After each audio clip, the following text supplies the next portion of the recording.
It'll be 1 to go this time by. Coming to the green, buddy, coming to the green. Let's go get him. Go, go, go, go, go, go, go! Get your motor running. Head out on the highway. Next question is from Claire Lang from Sirius NASCAR Radio. Please go ahead.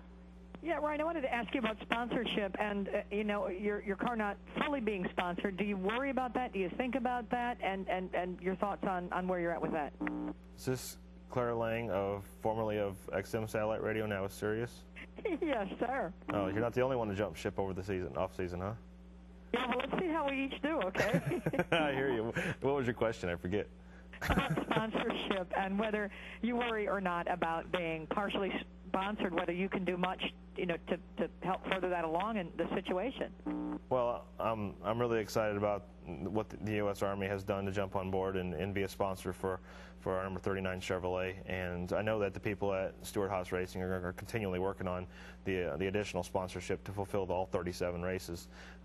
But you know, in the meantime, hopefully we can come out of the box strong. My focus is Daytona 500. In the end, they pay me to drive the race car, and that's my ultimate responsibility. But I do stay aware of sponsorship and things that I may be obligated to later in the year. So you're not worried at being partially sponsored right now? I wouldn't say I'm worried. I just know that, you know, it's something that the people at SHR are focusing on, and you know, rightfully so. It's a trying time in our economy, and it's you know, trying to do the things that we can to be as successful as we can, and you know, having the correct sponsorship that will align and work correctly with Office Depot, Old Spice, and the U.S. Army is important, as well as you know, making our performance and trying to make our team's dreams come true. Well, thanks, Ryan, and I'll see if I have any more DNFs than you do this year. You at Stewart-Haas and me at Sirius NASCAR. Thanks a lot, man. Thanks, Claire. Keep your batteries charged. All right. Our next question is from Joe Menzer from NASCAR.com. Please go ahead. Ryan, you mentioned that you've been over to Rockingham. I'm just wondering, what's that place looking like these days? Do you foresee more testing over at Rockingham because of the rules? And also, where did you say you were going to test and when? Earlier, I didn't catch that.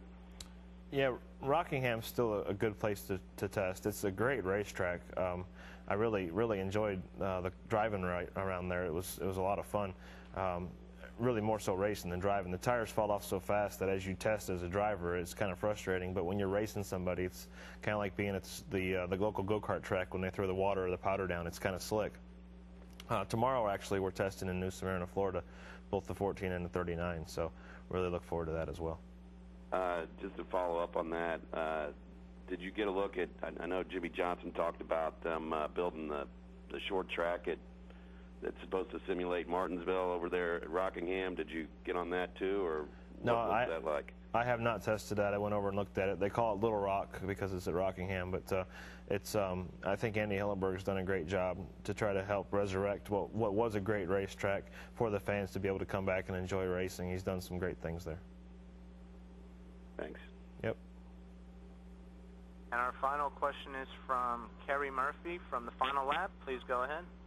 Hey, Ryan, I apologize if you've already answered this. I came on a little late, but what's it like this year more than any other year, the fact that there is no preseason thunder in the traditional sense of, you know, actual cars on the track and getting ready for the speed weeks and stuff at Daytona?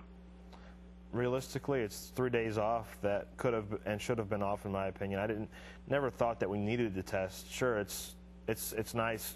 The one thing that I wish we could test for is for the fans, because there are several fans that show up at Daytona and come to the racetrack and enjoy the atmosphere and the testing. Some, for instance, some fans may not be able to afford to come for the Daytona 500 or the Speed Weeks or anything else to go, or any other race for that matter. They might just want to come to testing. So I wish we could service the fans in that way, but in the end, you know, with the economy the way it is, I don't feel like we need to test as a team, or NASCAR needs to test as an association.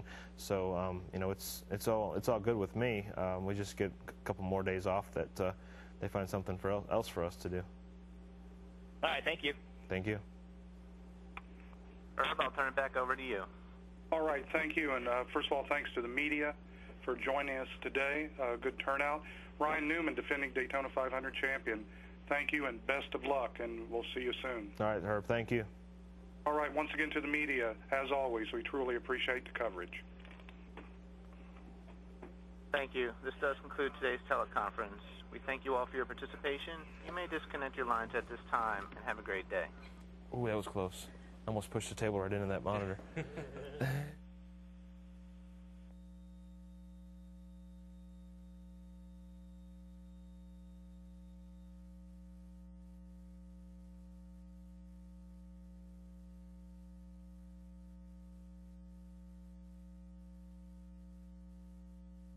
Yeah. Did you hear it? Well, I couldn't hear the question, but I was listening to your answers. He said everything just the same way.